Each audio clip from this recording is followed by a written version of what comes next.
went ahead and did more contouring, and I'm actually going to go ahead and cover it again, even though I'm not going to do it live on the video because I already did it. I'll show you how I would do that. But as far as doing the contouring, what you want is, I have two. This is pastels, and then this is your standard artist pigment chalks. These are more heavily pigmented than these are, and both have a good purpose, but the artist pigment chalks tend to be a little heavy, so they're really good for shadowing and contouring, and these are better for like blushing and adding subtle colors. So I maintain a good supply of both. This one face has multiple different kinds of coloring on it, and I also add different hues, and it's are orange shades, there are pink shades, there are some red shades, some brown shades, there's even some yellow, because our skin isn't one color, it's definitely multicolored. And I try to do the contouring by using multiple different colors in light layers. I have some different brushes that I have taken and turned into, like some of these are paint brushes, some are makeup brushes. These were makeup brushes, and they're super soft, and they're kind of my favorite. You can see I had used it for green contouring. But anyway, I use a big, squishy, soft brush like this makeup brush, and I will pick up, this is my favorite, it is I want to call it terracotta, and this is the color that I would use in, say, this area here to contour along the nose, and to bring some shape to the look of under the eye. I would bring it along under this part right here, because this part sticks out and it creates sort of a shadow naturally. So I would come across here with a little bit of a contour color, and you see how it immediately pops in your picture? So you just throw that in there like that. I'm going to try to do this without overdoing the coloring I have on her now, because I really like where it is. And this darker shading here pretty much stops midway across the eyebrow. So you would start in the middle of the eyebrow and come back towards the nose. There's usually a bit of a lighter spot right where the tear duct is, so I try not to get it too heavy there. There's going to be a slight purplish tint to the lid itself, and it will be a lighter color than the contour area, which is mostly created by shadow. But since, even with this being a three-dimensional face, it's still not going to catch a natural shadow the way it would in a photo. So if you go a little bit heavier on it, then it's hit with flash photography, and you don't lose all of the look of the contouring of the face. I'm actually going to move these little wefts out of the way for the moment. And then I'll switch to a smaller brush like this one, and always kind of flick it and make sure there's not a buildup of color from previous use. Put them back in there. And I'm going to switch to a lighter color now and apply some yellow. Now, our skin tends to have a yellowish tint at the sides of the forehead before you get to the temple, which will have a darker color. So you can apply some yellow in this area here, and then over to the side of the eye, and sometimes even up into the eye, you'll see yellow pigmentation. And don't overdo, you don't want to make them look jaundiced, but it is a color that's in your skin naturally, so adding a little is a good thing. And then around the mouth here, I would add a little, not in the center, but more from the nostril to the corner of the lip. And then you'll also see it come down from the lower corner of the mouth to either side of the chin, and very lightly. You don't want to overdo. I also put a little bit of yellow going from the beneath the cheek in the contour line, which also helps take that terracotta color down a little bit so it doesn't look so dark, but you still get that nice heavy shading. All right, so there's your application with the yellow, which helps to warm the face color up too, makes it look nice and sunny and golden. And this one, let me make sure it's not too... If you have a can of air, you can also do that. Just make sure that you don't shake the can or anything first so it doesn't fill up. I have some as big as this that I've never used yet because they're a little big for the size I work with. But for this brush, I'm going to add some color to the cheek here and a little bit to the forehead. And what I like to use is a bright pink and a soft pink. Heavier on the soft pink, very little on the bright pink. You can almost see that there's both on this.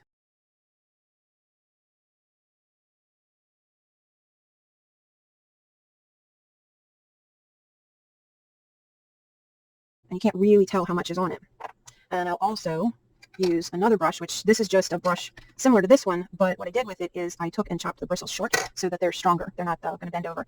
Now I'm going to take this terracotta color again, and I'm going to come up under the nostril, not up on it, but under and along the edge of the nose itself, and I'm just going to contour here and come up the nose here on the side, which contours and gives some definition to the shape, the tip of the nose there. I'm going to hit the septum and then the other nostril here. Now, I go in the nose with a really small brush like this, which if you can make it out, it's fanned out, and it protects the sculpt from the metal part. And I just took and pressed it into a board and kind of rotated it like this until I had it so that it kind of looks like a mushroom where it overlaps the sides. And I go deep in the nostril, and I'm going to use a dark, dark brown. I'm going to pick it up all the way around and go up into the nostril and just give it a little twirl. And this just accents the nostril and gives it a more natural shadow because it's going to be dark colored in there. So if the camera sees it or the person viewing it sees it, it doesn't look strange. I also add some darker pigment into the corner of the mouth here, and that could be that dark brown as well. I'm just kind of like going over what I already did, because with the paint and then the chalk, you have to be careful that you don't scratch the paint, because this all gets sealed. And then I took the dark brown and the black just on one side of this puffy little brush, and I came in and did the crease line with it just to make it look like makeup and not paint. I'm just softening that line. And I used the dark brown. No, that's the maroon brown. I used the dark brown, which is dark umber, in this, and I took a fine line paintbrush like this one, and I went ahead and did a heavy, fine line crease to really make it stand out, because it's going to be behind the lashes, and I wanted to make sure that it stood out nicely. And something else you can do if you want is use a lighter paint to go in and add just below the crease a little bit of the lighter paint, which is what I did. And let's make sure we're not losing you in the glare. Just to make sure that there's some shape to that eyelid, because in pictures, which is a lot of what I focus on for doing the paint job, making sure that they look great in pictures, because they always look great in person, but photographing them is not the easiest. So you have to learn to work not only for how they look in person, but how they look in photos. Okay, so next I take the terracotta again, and I have two different shades. One is darker than the other. The slightly darker one I use for contouring here, and like up here I'll bring in some of the lighter contour terracotta color, which is a brownish red, which is perfect for skin tones. And then I'll take some of the darker again, and coming back here from the ear. Again, I tap to see how much I have on the thing, and I just come from the back towards the front, not the other way around. That way, if I have too much on here, I don't lay it on so heavy that you can see. I want it to be light, to be an indication of it being there, and not a ridiculous amount. And I just kind of tap on the chalk and try to pick a small amount up. You can add 10 times if you want to get it where you want it, instead of trying to do it all at once and then you add too much and you're kicking yourself, because to get it off, you basically strip the whole thing down to white again, and that is not what you want. Contouring the nose, I usually take some of the brown that you see here, or you can do it with the terracotta. It depends on how much contour look you want to do.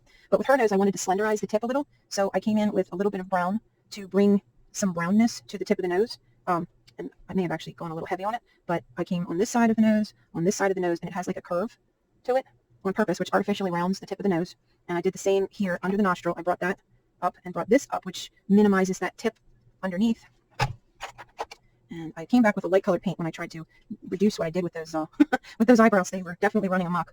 And I want to put a little color back in there. So I'm going to go back to my pastels, which are softer, have a little less pigment in them. And I'm just going to add some pink in here. And like I said, I'll go again and again, looking at it and trying to get it to the color I want it to be. And sometimes I'll go back and forth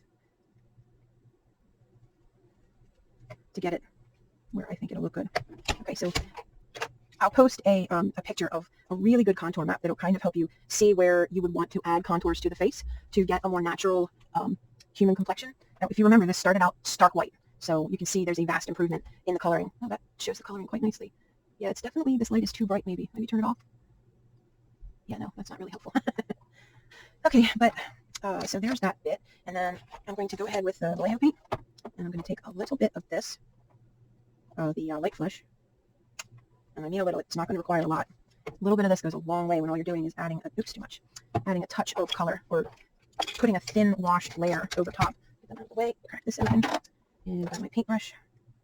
I'm going to pick up some of the Floetrol, drop that right in there, because I want thin. I want this to be sort of a wash, so that I can just keep adding a little layer at a time until I get the coverage that I want without messing up my entire paint job that I already did. Okay, now is that too light, too dark? We'll see. The other thing, a little tip, your makeup brushes. I apply my paint with these makeup sponges, and every time you use one, you kind of look at it and you're like, oh, that's no good now. But that's not true. Grab yourself a sharp pair of scissors, get it all the way up into the end of the scissors, and one clean cut. Now you have a clean makeup pad again. And you can, if you're really frugal, use the opposite side of the first piece. You can also, on a small head, cut them in half this way, and now you have two. Okay, so I'm actually going to do that, because why not?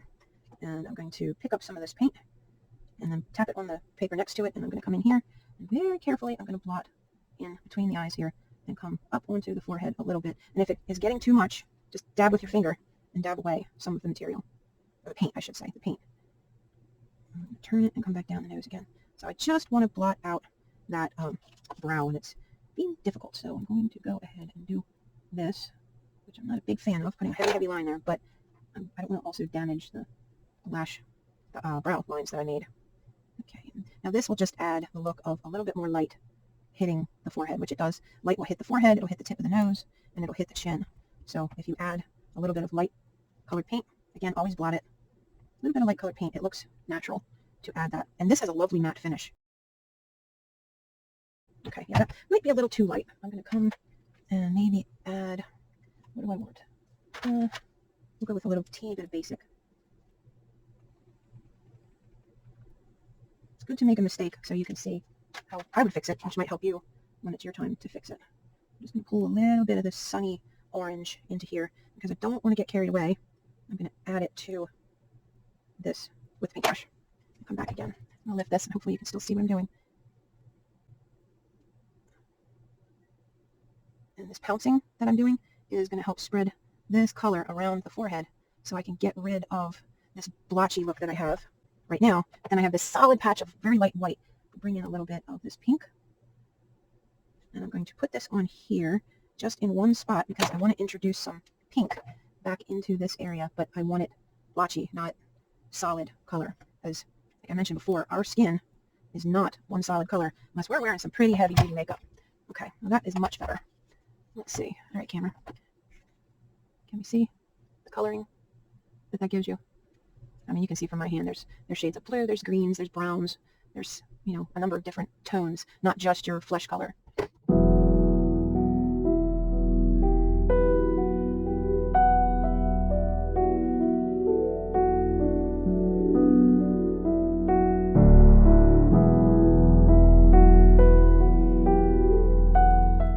It took me a long time to get this piece finished. I sculpted it probably 2 years ago, maybe even longer. I think she's finally where I want her to be. I'm not sure there's really enough light in here to show her coloring really well, but I think she turned out really pretty. This is the paperclay face that I did a tutorial for. Let's see. Yeah, you can see it pretty well. It has a flat back, so it's made to hang on the wall. It has a mix of shells, and these are, I think, mother of pearl maybe, cut pieces of shell. Might be abalone even. Yeah, it has that iridescent kind of color in there. These are actually natural pearls that I had a necklace that broke a long time ago. I saved them, and now they live with her. And then Austrian crystals all over. This is Tibetan sheep fur that's been dyed this color. This is a big rose quartz. And then this was a vintage necklace that I decided to use with her. I hope she is showing up because this is getting added to the painting video so you can see just how pretty she turned out. I am in love with her now. She just turned out so beautifully, and I wanted to share the finished piece and added a new version of this video that does not include all of the instructions, but if you want to see them, the full version is still on my YouTube channel, and you can check it out if you like the video. Give the video a like. If you have questions, you can leave them in the comments. Be sure to subscribe to the channel, and you guys have a great day, and I will see you next time.